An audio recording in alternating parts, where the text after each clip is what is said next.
Thank you, Lillian.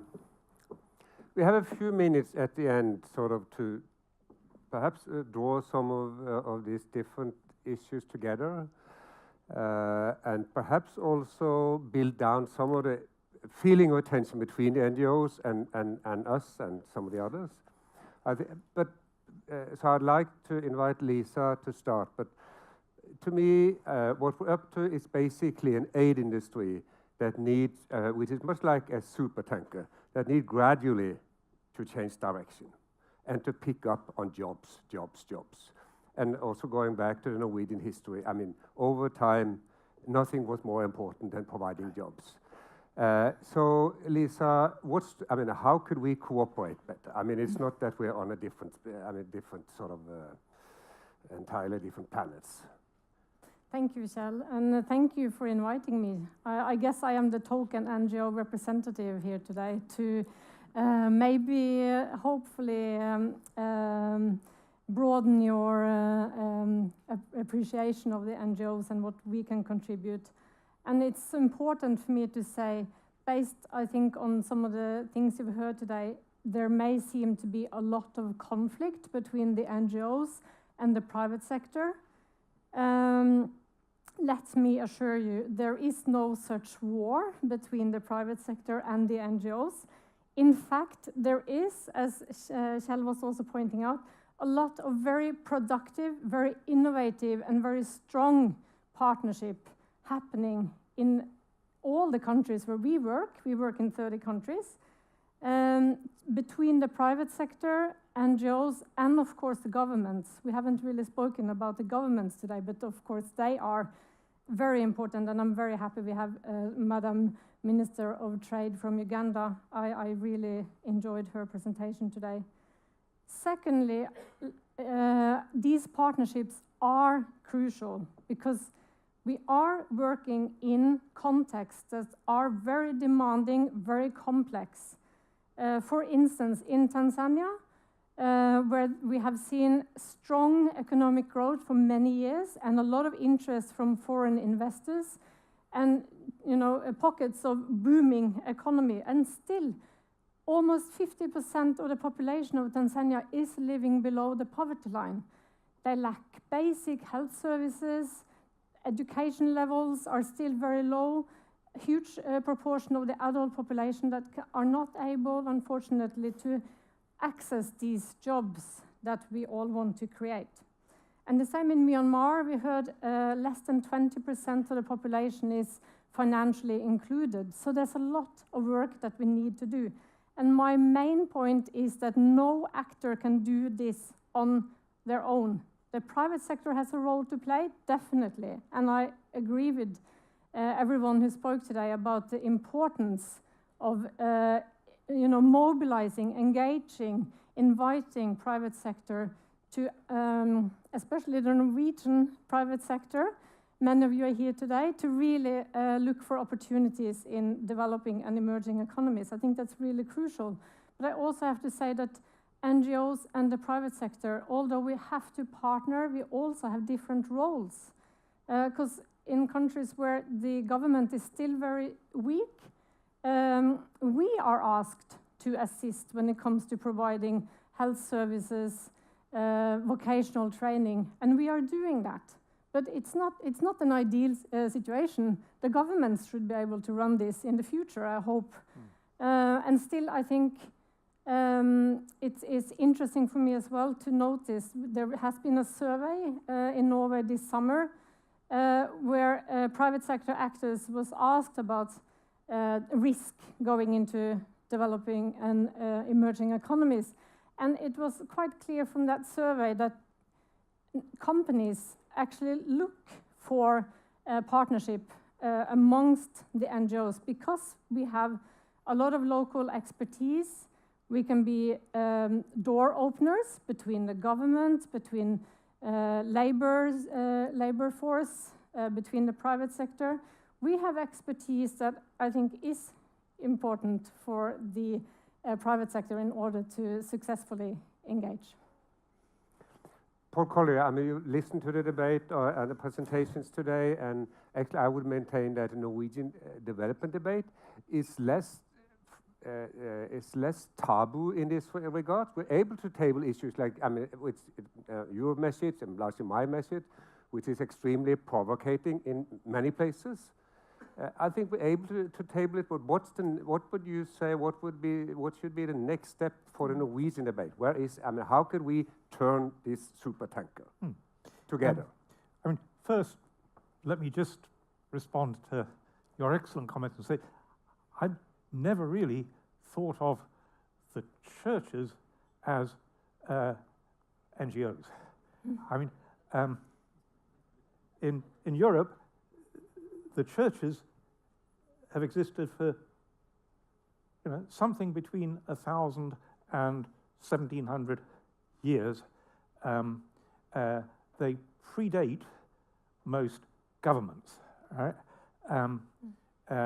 And that's one feature, but also the church as a global phenomenon is a local phenomenon. And the African churches are very often the most trusted organizations locally by ordinary people. And sometimes governments themselves recognize that. I was working with the governor of one of the states of Nigeria. And in Nigeria, it's a decentralized system, so that secondary education is the responsibility of the state. Not the federal state, but the regional state. And he said, when I was a kid, I went to the local school, and it was good. That's why I'm a governor. And now the local schools in my state are rubbish. Why? And then he thought about it. He said, well, actually, it was because when I grew up, the local schools were run by the local churches. And then sometime in the 1970s, they got taken over by the state, and the state couldn't run them very well. And so his idea, when he did it, was shift the management of the local schools back to the local churches. The money stayed provided by government, but the management he handed to the schools. That's not remotely like Oxfam coming in and saying, we will set your morals for you. It's the local community running its own organization, and you, as the equivalent organization in Norway, partnering with them. That's great. Thank you. Just to state the obvious, right? How do we turn and I have one remark I wanted to share with you. We've got one rather rare thing in common. Do we? Both our fathers worked for 53 years for the same lousy outfit.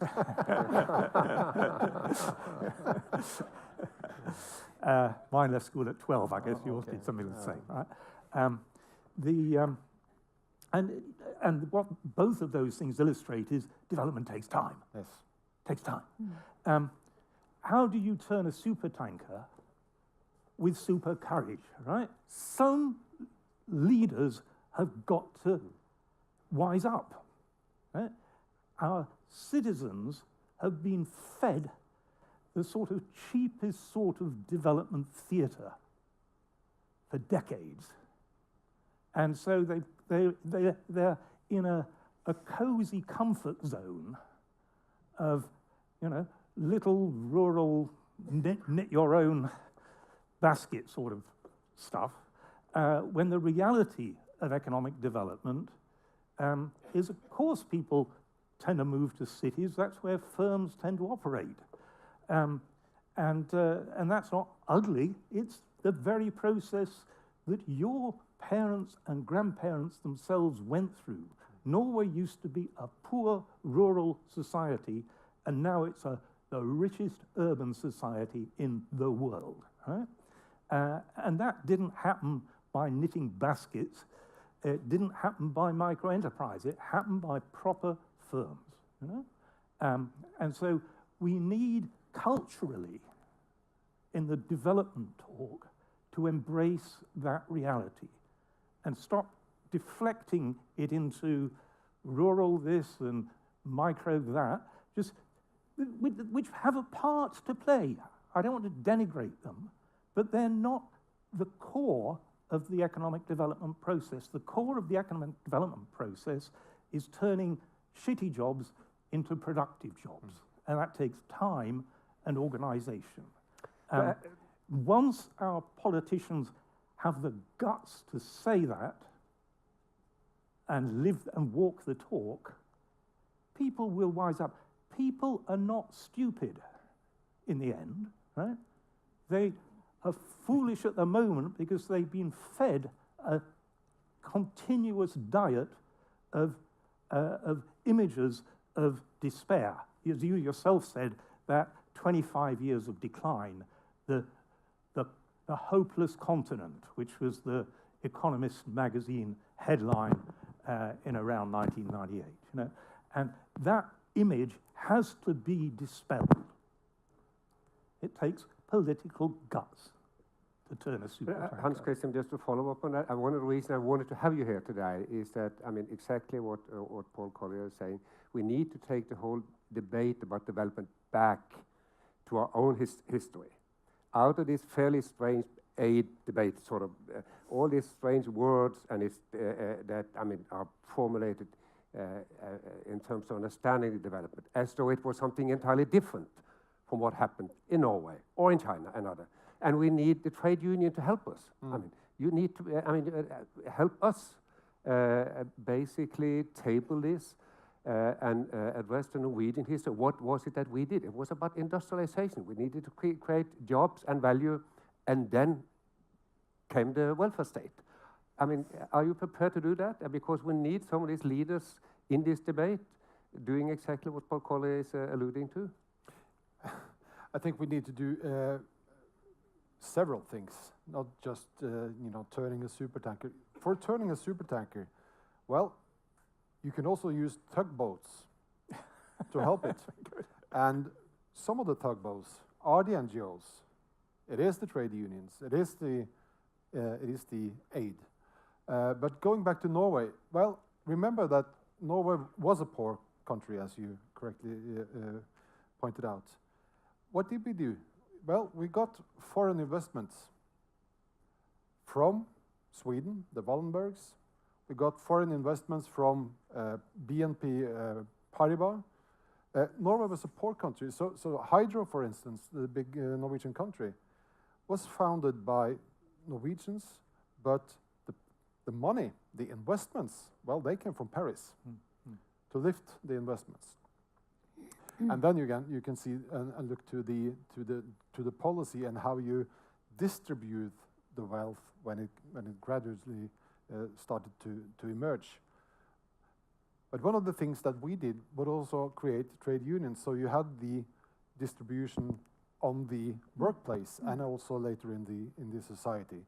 So I think it's important. Yes, changes takes time, but it's also important not to do every mistake that we did from the 18th century and up to now. Right. You can leapfrog some of them, and here I think it's important for the NGOs, for us, for Norfund and others to really look into how can we avoid the same pitfalls that the different societies went through throughout the history. This is why we have the 8 core convention of the ILO, which is important when you go in to create a job, because, as I said, everything starts with creating jobs. And when you create jobs, it's important that we don't fall into the same pitfalls, so that we have the 8 core convention, forced labor, etc., child labor, so that go in and we establish some standards. Nobody expects that you have the same standard of job that you find in the next office area in Aker Brygge. But there are some core standards that the society has established during all these years that is worth protecting. And it's important for me that whether it's Norfund, Norwegian investors, Norwegian companies investing in foreign countries, which I think they should do, it's important that we don't hold up double standards. That we have one standard here, and when we go to Gardermoen and go to Myanmar or we go to Tanzania, where we go, then we have another standard. That doesn't mean that you have to, have the same, office, the same standard working equipment in the different countries. But it's some core standards. I think it's fundamental that we stand up for. But, challenge you a bit on that, because I agree to everything you say. With Norwegian partners investing in profitable existing businesses, growing them. I agree to all you say. But we invest with a lot of small, locally owned SMEs, start with small farmers. And then there needs to be a bit of an understanding that development takes time. Oh, yes. And that's one of the messages I think we both had before. One last round in the panel before we close. Okay, I think one point I would like to pick up is exactly the Norwegian experience, because I think there is a lot to learn from that history. And the fact that we were able to tax the companies that invested in Norway and that got engaged with our natural resource management, the fact that we had a government who very openly engaged in that and worked for transparency and built a welfare state, had focus on gender. I think all of these are lessons that we can learn from, and it's don't colonize the world with them, but I think it's learnings, and we know that there is a huge interest from states as well to learn to tap into those learnings. And not the least from workers who want to have their rights, women who want to participate in the labor market. So I think there is a lot to learn from that experience in Norway without being accused of, using our own Western standards and forcing them onto other people, because this is something that a lot of people want. Yeah. I agree, but I think it's. And this goes for myself as well, and I think also the Norwegian opinion or the Western opinion, when you read about, companies or you read about incidents in some of these countries that we are talking about, we tend to, cry out and say, well, this is unheard of, and you need to, withdraw your investments quickly. Well.